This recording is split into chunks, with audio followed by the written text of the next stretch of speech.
আমরা ইতিমধ্যে আওয়াজ তুলেছি, আর কোনো পুরাতন বন্দোবস্ত এই বাংলাদেশের মাটিতে আমরা চলতে দেব না। এই দেশ কিভাবে চলবে, এদেশের গতিপথ কি হবে, আগামীতে দেশকে কারা নেতৃত্ব দেবে তা দেশের তরুণ প্রজন্ম ঠিক করবে।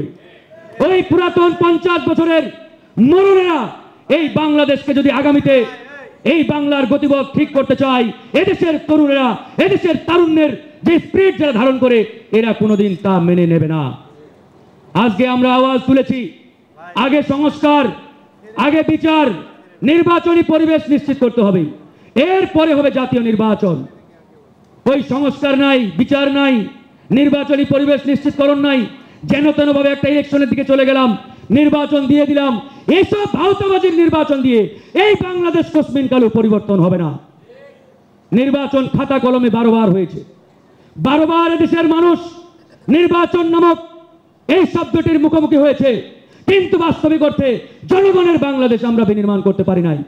কারণ একটাই, এসব নির্বাচন শুধুমাত্র খাতা কলমে নির্বাচন ছিল। নির্বাচন বলতে দেশের জনগণ যা বুঝে তাই 54 বছরে একটা নির্বাচনও আমরা পাই নাই। শুধুমাত্র কেয়ারটেকার সরকারের আমলে যে 4টি নির্বাচন হয়েছিল, এই 4টি নির্বাচন ছিল তুলনামূলক কিছুটা ভালো।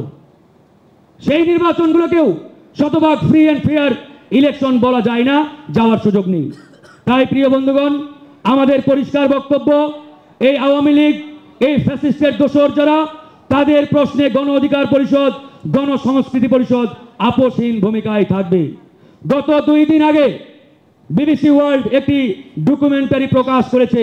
সেখানে গত জুলাই বিপ্লবে খুনি হাসিনা কিভাবে দেশের তরুণদের বুকে গুলি চালানোর জন্য প্রত্যক্ষভাবে নির্দেশ দিয়েছিলেন, তার ফোন কল রেকর্ড সহ তারা কিন্তু সেই ডকুমেন্টারি পাবলিশ করেছে। আমি এই কথাটি এজন্যই বললাম, আওয়ামী লীগের এই বিভৎস চিত্র দেখার পরেও আজকে এই বাংলাদেশে কেউ যদি আওয়ামী লীগের প্রতি প্রেম দেখার চেষ্টা করে, তাদের বিরুদ্ধে প্রয়োজনে আমাদের জুতা মিছিল আবারও শুরু করতে হবে।